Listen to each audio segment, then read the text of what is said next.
ಪ್ರಿಲಿಮ್ಸ್ಗೆ ಹೇಗೆ ತಯಾರಿ, ಮೇನ್ಸ್ಗೆ ಹೇಗೆ ತಯಾರಿ? ಈಗ ಪ್ರಿಲಿಮ್ಸ್ದಲ್ಲಿ 2 ಪೇಪರ್ ಬರ್ತವೆ, ಪೇಪರ್ 1 ಮತ್ತು ಪೇಪರ್ 2 ಅಂತ ಇರ್ತದೆ. ಪೇಪರ್ 1ದಲ್ಲಿ ಅಲ್ಲಿ 2 ಸೆಕ್ಷನ್ಸ್ ಬರ್ತವೆ, ಸೆಕ್ಷನ್ ಎ, ಸೆಕ್ಷನ್ ಬಿ ಅಂತ. ಅಂದ್ರೆ 100 ಕ್ವಶನ್ಸ್ಗೆ. ಸೆಕ್ಷನ್ ಎ ದಲ್ಲಿ ಏನ್ ಬರ್ತದೆ ಅಂದ್ರೆ ನ್ಯಾಷನಲ್ ಅಂಡ್ ಇಂಟರ್ನ್ಯಾಷನಲ್ ಇಶ್ಯೂಸ್ ಬಗ್ಗೆ ಕೇಳ್ತಾರೆ. ಎಕ್ಸಾಂಪಲ್ ತಮ್ಮ ನ್ಯೂಸ್ ಚಾನಲ್ದಲ್ಲಿ ಅದು ನೋಡ್ತಿರ್ತೀವಿ ನಾವು.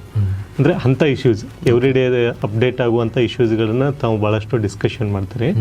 ಅಂತ ಇಶ್ಯೂಸ್ಗಳ ಮೇಲೆನೆ ಕ್ವಶನ್ಸ್ ಇದಿರ್ತಾವೆ. ಅವು ಎಷ್ಟಂದ್ರೆ 40 ಕ್ವಶನ್ಸ್ ಇದೆ. ಪಾರ್ಟ್ ಬಿ ದಲ್ಲಿ ಏನಾಗುತ್ತೆ ಅಂದ್ರೆ ಹಿಸ್ಟ್ರಿ, ಎಕನಾಮಿ, ಜಿಯೋಗ್ರಫಿ, ಪಾಲಿಟಿ ಅಂತ ಬರ್ತದೆ. ಇದು ಏನಂದ್ರೆ 60 ಕ್ವಶನ್ಸ್ 120 ಮಾರ್ಕ್ಸ್ ಇದಿರ್ತದೆ. ಬಹಳಷ್ಟು ಜನ ಏನ್ ಮಾಡ್ತಾರಂದ್ರೆ ತಮಗೆ ಏನ್ ಇಂಟ್ರೆಸ್ಟ್ ಇದ್ದಿರ್ತದಲ್ಲ ಆ ಸಬ್ಜೆಕ್ಟ್ಗಳ ಮೇಲೆನೆ ಜಾಸ್ತಿ ಫೋಕಸ್ ಮಾಡ್ತಾರೆ. That is wrong actually totally. Paper 2 ದಲ್ಲಿ ಬಂದಿವಿ ಅಂದ್ರೆ ಟೋಟಲ್ 100 ಕ್ವಶನ್ಸ್ ಇದಿರ್ತಾವ.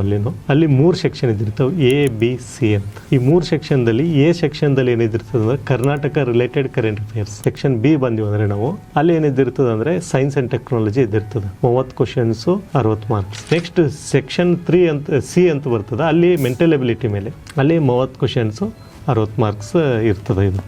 ಇದೇನಾಯ್ತು prelims exam. ಆಮೇಲೆ ಈಗೇನು ಪ್ರಿಲಿಮ್ಸ್ ಸಿಗೋದಿವಲ್ಲ ಇದೇ ಸಬ್ಜೆಕ್ಟ್ ಮತ್ತೆ ಅಲ್ಲಿ ರಿಪೀಟ್ ಆಗ್ತದೆ.